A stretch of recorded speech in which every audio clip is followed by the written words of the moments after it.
if you have spent any amount of time whatsoever as a Christian online, I guarantee in the last, let's say, 4 weeks, you have seen somebody making some boneheaded video on the internet about how Christians are deceptive or manipulative, and that they have changed history to reflect Jesus' birth or to celebrate it in coincidence with various pagan ceremonies, and that everything about Christianity, everything about Christmas that is celebrated or is used as an icon of celebration for Jesus' birth was originally some kind of pagan thing. And I would encourage those secularists, those non-believers, infidels, atheists, whatever you call yourselves, just to do a little research outside of your typical non-believing internet conclave. You will find fairly quickly a lot of what is kind of perpetuated about this is completely and totally false. So that is one thing. The second thing is we know Jesus was not born on December 25th. We know that. Everything about his birth being in the month of December is a part of a liturgical instructive tool called the Christian calendar or the liturgical calendar that emphasizes the various different milestones of Jesus's birth and then life and then ministry from beginning to end, so that it makes it just kind of easier to memorize. In the same way that it really doesn't matter when the specific dates are, like, for instance, the independence or the Revolutionary War was fought. You start in August and then you finish in the spring. And so you go through the unit chronologically from beginning to end of the Revolutionary War, American independence, World War I, World War II, Korea, Vietnam, all those. Like, you go through those things in sequence. It doesn't matter if you're studying it in the middle of the, in the middle of November at the time, because the specific chronological or calendar date is basically irrelevant.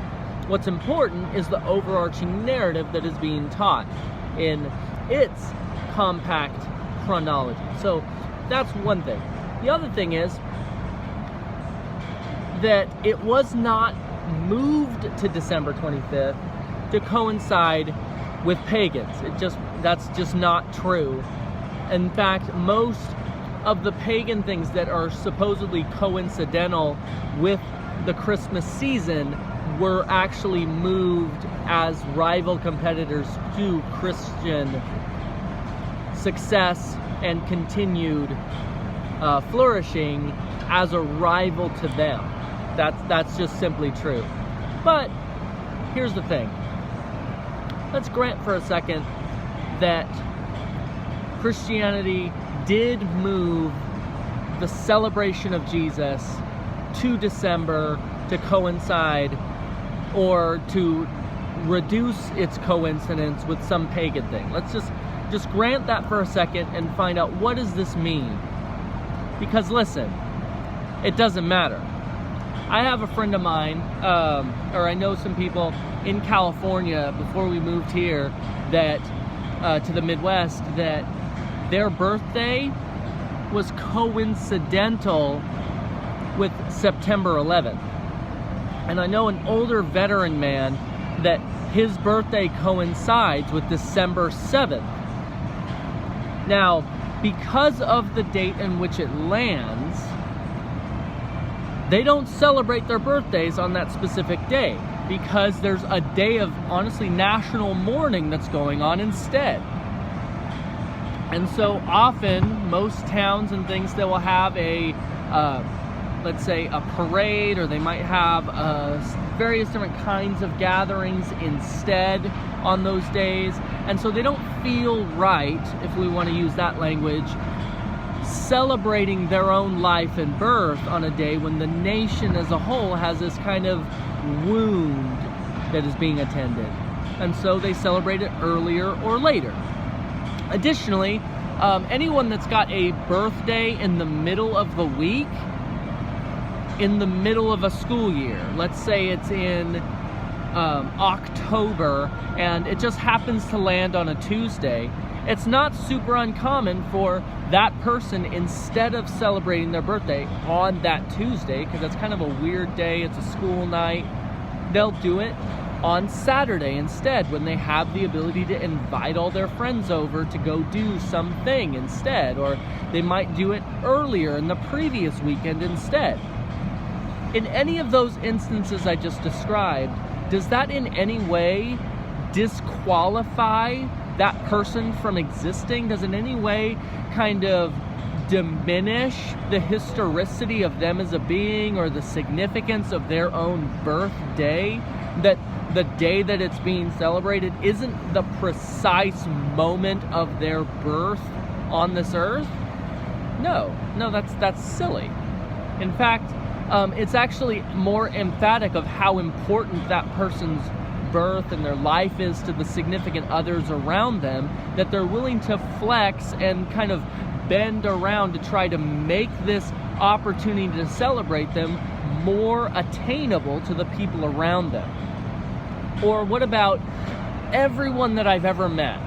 Everyone basically that I've ever met that has a birthday in December will often move their birthday around, either into, let's say, November, or they might actually suspend it backwards into January in order to reduce the amount of conflict that it creates with the Christmas season. Because obviously, Christmas kind of wins.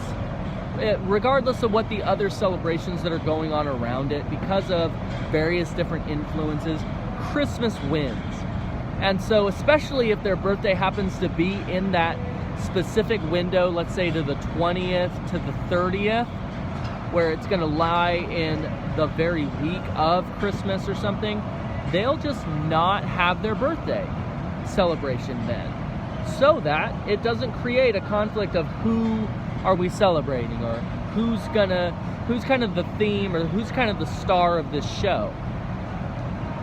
And everything about that makes sense. Does that diminish the value of that person? Does it somehow discredit any claim that they existed? No. Another example that we can use that is a regular occurrence on our calendar is January features the birthday of Martin Luther King, as well as two different presidents, Abraham Lincoln and George Washington. Yet, often we don't celebrate their individual birthdays. Some school districts might, but most will instead do President's Day weekend. And it occurs on a specific day, on a specific time, usually a Monday, so that kids get off school and makes a 3-day weekend and such, because it's just easier for people to manage their schedules around it and to live with the holiday and to live with the celebrations that it pertains. So, what I'm getting at with all of this, is that even if the most rabid atheist, obnoxious person out there was 100% right, and that Christians were just being like predatory competitors and trying to steal the thunder of other pagan religious competitors and whatever, even if that was true, that doesn't in any way reduce the likelihood of Jesus having existed. It doesn't in any way reduce the possibility that Jesus did come to earth as the fully God, fully man, that he didn't, in fact, do all the things in his ministry that are attributed to him. It does not mean any of the, it doesn't in any way invalidate a Christian claim of any sort.